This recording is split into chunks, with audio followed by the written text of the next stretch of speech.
Sarah Elizabeth Burton was born on February 22, 1990, in Joplin, Missouri. She was bright, charismatic, and full of potential. From an early age, she showed signs of academic promise and personal charm. Teachers placed her in gifted programs, and by high school, she was not only excelling in her classes, but also making her mark as a cheerleader at Joplin High. To those who knew her then, Sarah was destined for something greater, a young woman full of ambition and possibility. But as is too often the case, life introduced obstacles she wasn't prepared to navigate. Beneath the surface of her outward success, Sarah began a long and difficult struggle with substance abuse that would eventually derail her future and place her on a path that led to tragedy. After high school, Sarah's life slowly began to unravel. Recreational drug use turned into something darker and more consuming. Methamphetamine entered her life, and before long, it became the center of it. Her addiction eventually led to run-ins with the law, including a conviction in 2010 that landed her in prison. Her time behind bars didn't define her, but it certainly changed her. When she was released, she returned to Joplin with new determination and an even deeper love for the two young boys she was now raising. Sarah's children became her reason to fight. They were her tether to a life she wanted to rebuild. Despite relapses and the overwhelming weight of addiction, she continued trying to turn things around. By 2018, Sarah was once again living with her parents in Joplin. She had suffered another relapse, but this time, there was real momentum behind her recovery. Her family had been working tirelessly to secure her a place in a residential treatment program. Charges were pending against her, including drug possession, identity theft, and vehicle theft, but she hadn't missed a single court date. Her attorney had expressed hope that some of the charges might be dropped or reduced. Sarah, for the first time in a long time, believed that a better life was within reach. That belief would be tested on July 16, 2018. Sarah had been staying with a friend that evening, not far from her parents' house. She no longer had a car of her own. 5 days earlier, she had been in a car accident in Pittsburgh, Kansas, which had totaled the used SUV her father had bought for her. With her mobility limited, she depended on friends to get around. That night, sometime after midnight, a friend offered to drive her back home. He dropped her off near the intersection of 10th Street and Rex Avenue, a neighborhood she knew well. It was just a short walk to her parents' home, but Sarah never made it. She left behind her purse. She left behind one of her shoes. Both items were found in the car that dropped her off, which, to many, suggested she fully intended to return quickly. But that never happened. She vanished into the night, and by the following day, her family began to sense that something was wrong. At first, there was confusion, not panic. Sarah had occasionally gone off the grid for short periods, especially during difficult times. But by July 20th, after 4 days without a single word, her mother, Stephanie, reported her missing. That phone call marked the beginning of a search that continues to this day. Joplin police launched a missing person investigation, starting with those closest to Sarah and retracing her steps from the night she disappeared. Interviews were conducted. Locations were checked, flyers were posted around town, and Sarah's face began appearing on social media pages and local news segments. In the early days, police believed Sarah had been last seen near 10th and Rex, the spot where she had been dropped off. That was the starting point for early search efforts. But in September 2018, a new tip changed everything.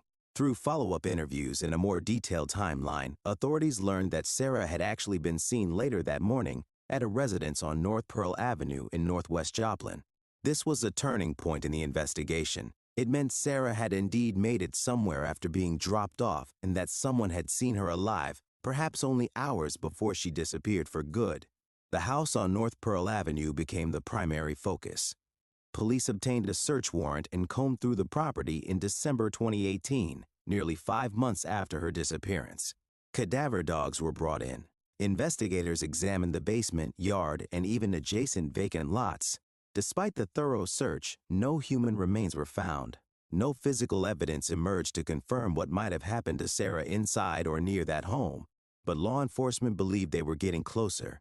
Just 2 days later, the investigation shifted to Pittsburgh, Kansas, where police executed another search, this time at a rural property tied to someone Sarah may have known.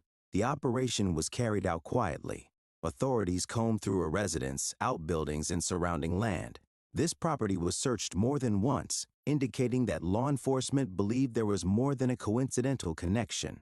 Still, no arrest ever followed. Whatever suspicions investigators had, they were either unprovable or unsubstantiated by the evidence at hand. In April 2019, nearly 9 months after Sarah vanished, a significant development jolted the case back into the headlines. A narcotic search warrant had been issued for a rural property on Crane Drive in Newton County, Missouri, just south of Joplin. What began as a drug bust quickly shifted into something more significant. Police reported that during the search, they discovered evidence that connected the location to the ongoing investigation into Sarah Burton's disappearance. The property, previously linked to criminal activity and believed to be frequented by known associates of Sarah, became the center of a massive operation. The Joplin Police Department, the Newton County Sheriff's Office, the Missouri State Highway Patrol, and the FBI worked together to search the site. They explored every inch of the house and the surrounding land. A pond on the property was drained, and dive teams were deployed to search for submerged evidence. Items were removed from the residence, and samples were collected for forensic analysis. Authorities were tight-lipped about what exactly they had found, but their actions spoke volumes. They described the site as a potential crime scene and sent the recovered materials to FBI labs for testing. Media coverage swelled. The people of Joplin watched closely, hoping for a resolution, but nobody was found. No one was arrested. And while law enforcement hinted at progress, they shared no details with the public. It was a familiar and frustrating pattern, one that had repeated itself multiple times throughout the investigation. On May 29, 2019, the FBI Kansas City Division formally announced a reward of up to $5,000 for information leading to the arrest and conviction of those responsible for Sarah's disappearance. Her profile was added to the FBI's Missing Persons Registry, and the resources and reach of federal law enforcement now backed her case. The reward offer was shared widely across social media, prompting a fresh round of tips and speculation. Investigators hoped the money would encourage someone to come forward. But as the summer wore on, no breakthrough emerged. July 16, 2019, marked 1 year since Sarah was last seen. Her family organized a candlelight vigil at Mercy Park in Joplin to honor her memory and renew public attention. Dozens attended. They held photos of Sarah, lit candles, and whispered prayers into the dusk.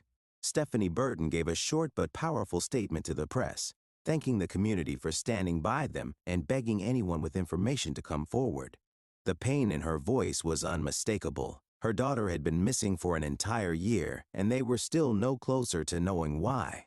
In August 2019, another search was conducted, this time near 10th and Rex, the original drop-off point. Volunteers from a local search and rescue group joined law enforcement in combing through a vacant lot and nearby brush. Again, no new evidence was found. The soil yielded no secrets. The silence remained. Sarah's case was no longer just a missing person investigation. It had become a haunting mystery that encapsulated the community's heartbreak. There were so many things about her disappearance that didn't make sense. Her plans to enter treatment, her love for her children, her willingness to face her legal troubles. All signs pointed to someone who had not given up and who had every intention of rebuilding her life. By the end of 2019, more than 150 leads had been investigated. Police had followed tips across Missouri, Kansas, and Oklahoma. Several persons of interest had been identified, and multiple properties had been searched with forensic teams and cadaver dogs. Yet the central questions remained unanswered. What happened to Sarah Burton in the early morning hours of July 17, 2018, and who was responsible? The theory that Sarah had voluntarily disappeared was no longer taken seriously. Law enforcement, her family, and the community at large agreed that something terrible had happened to her. Whether she had been murdered or held against her will, whether her death had been intentional or accidental, no one could say. But the absence of evidence only deepened the fear that whatever had happened had been carefully concealed. As the second year of the investigation approached, Sarah's name became something more than just a headline. She became a symbol for missing women, for overlooked victims, for families who endure without answers. Her story continued to circulate online, in actual crime forums, local media, and awareness campaigns. Her family continued to speak out, to fight for her memory, and to refuse the idea that her disappearance would become just another cold case. Even as media coverage slowed, the investigation itself did not. The Joplin Police Department kept Sarah's case open and active. Detectives continued to follow up on tips, many of which came through quietly, some anonymous, some secondhand, and others based purely on rumor. Some tips pointed to specific people in the community known to associate with criminal elements, while others named obscure properties in rural areas of Jasper and Newton counties. However, time after time, the tips either failed to produce actionable leads or led to previously searched locations. The evidence was never stacked high enough to justify an arrest. Law enforcement kept reviewing the case file, hoping that new eyes or new science might reveal what had been missed. The Joplin Police Department remained consistent in their message. The case was not cold. Officers continued to work it as an active investigation. They had never stopped chasing down tips, and they reiterated the reward, first issued by the FBI in 2019, was still in place. That reward, originally $5,000, was doubled in 2024 to $10,000. It was an effort to stir the conscience of someone who might be holding on to a secret. Investigators were clear. The money was not for speculation. It was for credible information that could lead to arrest and conviction. That word choice, conviction, reflected what authorities had believed for years. Sarah hadn't left on her own. She had been harmed, likely murdered, and someone was responsible. By 2025, Sarah Burton had been missing for more than 6.5 years. Her name had become more than a mystery. It had become a symbol of how addiction can render people vulnerable, a symbol of how women on the edge of recovery are often left unprotected, a symbol of how systems can fail and how silence can keep killers safe. But most of all, she remained a daughter, a mother, and a sister, a woman who had been trying to change her life when someone stole her future. As of this video, the $10,000 reward for information leading to the arrest and conviction of those responsible for Sarah's disappearance remains unclaimed. The Joplin Police Department and the FBI urge anyone with information to come forward. Tips can be submitted anonymously, and law enforcement continues to stress that no detail is too small. They are still working on the case, still following up on leads, and still waiting for the break that could bring Sarah home. Her story is not just about what happened to her. It's also about what has not happened. No confession, no charges, no grave. Only the silence of those who know and the determination of those who keep asking. Sarah Burton was last seen on July 17, 2018, in Joplin, Missouri. She was 28 years old. She stood 5 feet 7 inches tall, weighed approximately 160 pounds, and had light brown hair and blue eyes. She left behind a family who loves her, 2 young sons who still ask about her, and a city that cannot forget her name. If you know anything at all about what happened that night, her family still waits to hear from you. Because somewhere in Joplin, or maybe not far from it, someone knows the truth, and it is time to speak.